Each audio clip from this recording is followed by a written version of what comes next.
Weather Service in Wilmington has issued a severe thunderstorm warning for eastern Franklin County, Union County, Indiana, Butler County, southern Preble County, southwestern Montgomery County, until 9 p.m.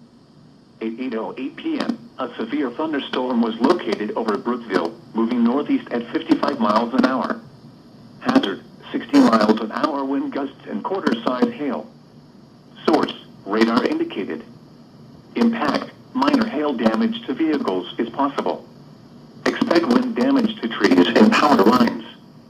Locations impacted include Hughes, 7 Mile, Goodwin's Corner, West Florence, Collinsville, Brownsville, Beckett Ridge, Morning Sun, West Alexandria, South Middletown, Wheatville, Sharptown, Pisgah, Muttonville, Millville, St. Peter, Lehigh, Camden, Fairhaven, and Billingsville.